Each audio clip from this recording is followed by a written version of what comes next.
If you can't step away from your business for a week without it grinding to a halt, you do not have a business. You have an incredibly stressful job. When I launched Rogue Risk, I thought being everywhere, doing everything, was what made me a great leader. I was quoting policies, chasing leads, tweaking the website, posting content, jumping on every sales call, even handling customer service issues myself. It felt noble. I felt like I was leading. It was heroic even, like I was leading from the front. But in reality, I was choking the business. Every decision, every approval, every small task had to pass through me. I wasn't leading. I was bottlenecking the business. Then COVID hit. I had no choice but to adapt. We automated our quoting process, built digital workflows, documented processes, and delegated decision-making because we had to. I went from doing the work to owning the systems that did the work for us. My role shifted to what I called being of service to the people executing, providing air cover, resources, and removing roadblocks so they could move fast without me in the way. Today's episode of Finding Peak is brought to you by ZipRecruiter. Hiring's not hard because there aren't enough people. It's hard because you're drowning in resumes and starving for candidates who can actually do the job. But not with ZipRecruiter. ZipRecruiter finds amazing candidates for you fast. And right now you can try it for free at ziprecruiter.com/work. That's ziprecruiter.com/work. The second your job goes live, ZipRecruiter's matching tech goes to work, locking onto the right people fast and putting qualified candidates in front of you before your competition even wakes up. See someone you like? Don't wait. Fire off ZipRecruiter's pre-written invite to apply and get top candidates leaning in before anyone else has a shot. Ditch the other hiring sites and let ZipRecruiter find what you're looking for, the needle in the haystack. 4 out of 5 employers who post on ZipRecruiter get a qualified candidate within their first day. Try it for free at this exclusive web address, ziprecruiter.com/work. That's ziprecruiter.com/WORK. Again, that's ziprecruiter.com/work. ZipRecruiter, the smartest way to hire. 2 years later, Rogue Risk was acquired. That wouldn't have happened if I had stayed glued to the grind, clutching every layer of the business. Systematizing for freedom isn't about laziness, it's about leverage. Your job as a leader is not to be the primary driver of any core executable function. If your sales, marketing, operation, or product pipelines fall apart because you're not in the room, you don't have a scalable business. You have a single point of failure, you. When you're in execution mode all the time, you can't think strategically because you're buried in tactics.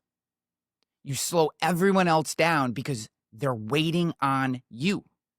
You create a culture of dependency instead of ownership. Being of service is the opposite of servant leadership fluff. It's not about being deferential to your team.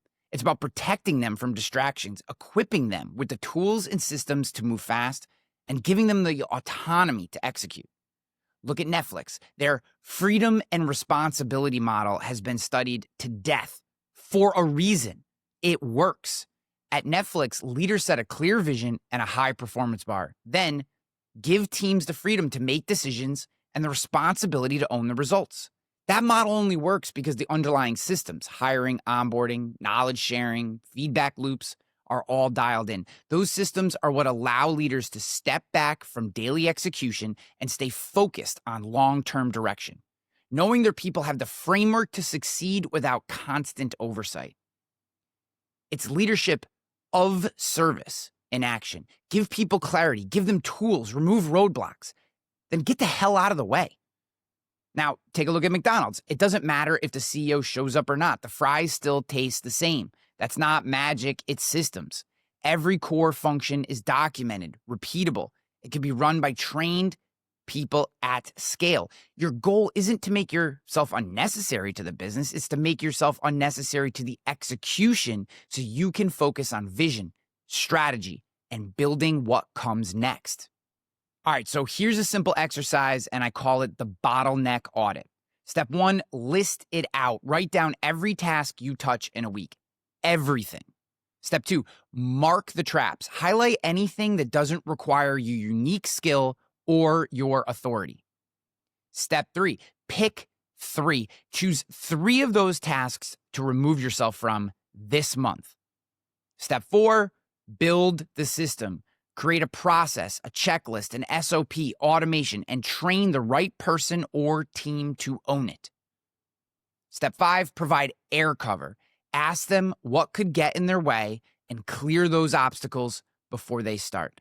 At the end of the month, you're going to review, did the work get done to the standard without you?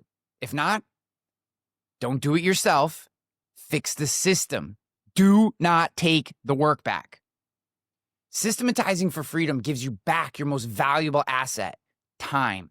Time to think, time to create, time to lead. It shifts you from being a doer to being the commander. The one guiding the strategy, protecting the culture, and driving the mission forward. My friends, post your bottleneck audit in the comments. The first 5 will get a personal teardown and any advice I have. And subscribe now if you want to get the next episode in the RealityOS system, Lead with Resonance, how to make your voice the cultural tuning fork of your business. And if you haven't already, jump over to findingpeak.com and subscribe to our leadership community. There are incredible, unreasonable people achieving unreasonable results and talking about it every day. It's phenomenal. I love you for being here, guys. If you appreciate this, leave a comment, share with friends, and as always, this is the way.